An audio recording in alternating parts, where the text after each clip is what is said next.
Hello, I'm Severin Suzuki speaking for ECHO, the Environmental Children's Organization. We're a group of 12 and 13-year-olds trying to make a difference. Vanessa Seti, Morgan Geisler, Michelle Quigg, and me. We've raised all the money to come here ourselves, to come 5,000 miles to tell you adults you must change your ways.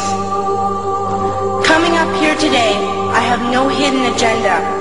I am fighting for my future. Losing my future is not like losing an election or a few points on the stock market. I am here to speak for all generations to come. I am here to speak on behalf of the starving children around the world whose cries go unheard. I am here to speak for the countless animals dying across this planet because they have nowhere left to go.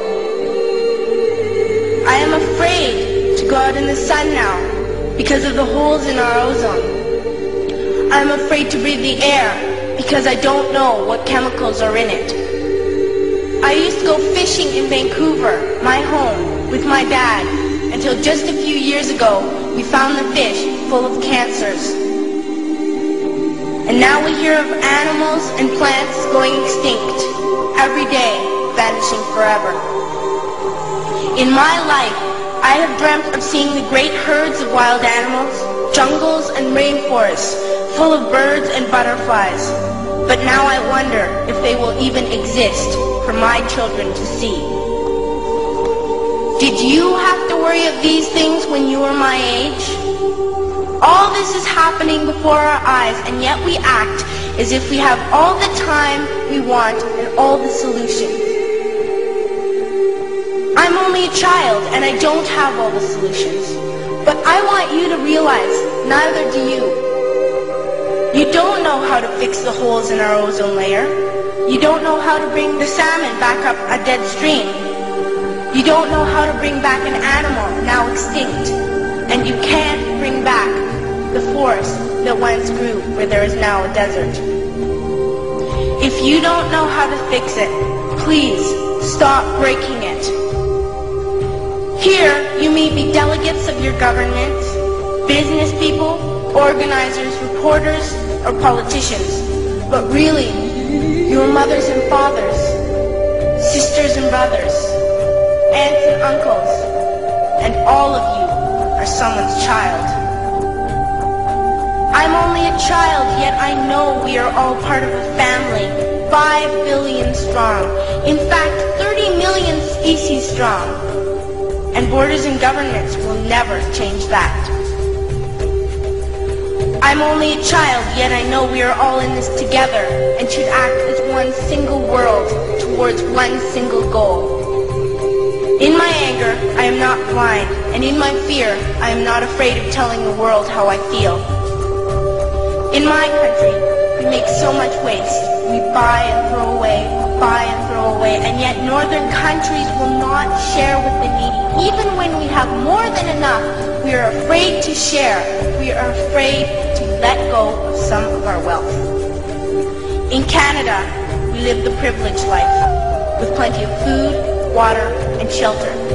We have watches, bicycles, computers, and television sets. The list could go on for 2 days. 2 days ago, here in Brazil, we were shocked when we spent time with some children living on the streets. This is what one child told us.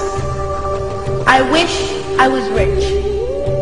And if I were, I would give all the street children food, clothes, medicines, shelter, and love and affection. If a child on the streets who has nothing is willing to share, why are we who have everything still so greedy?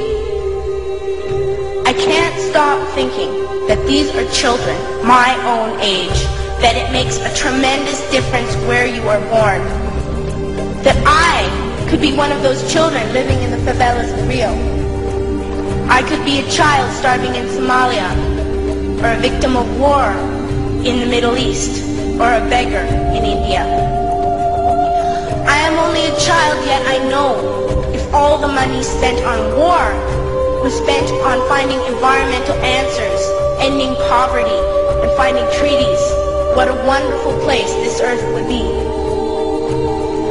At school, even in kindergarten, you teach us how to behave in the world. You teach us not to fight with others, to work things out, to respect others, to clean up our mess, not to hurt other creatures, to share, not be greedy. Then why do you go out and do the things you tell us not to do?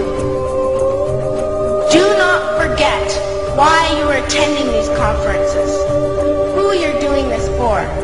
We are your own children. You are deciding what kind of world we are growing up in. Parents should be able to comfort their children by saying, everything's going to be all right. It's not the end of the world, and we're doing the best we can. But I don't think you can say that to us anymore. Are we even on your list of priorities? My dad always says, you are what you do, not what you say. Well, what you do makes me cry at night. You grown-ups say you love us, but I challenge you, please, make your actions reflect your words. Thank you.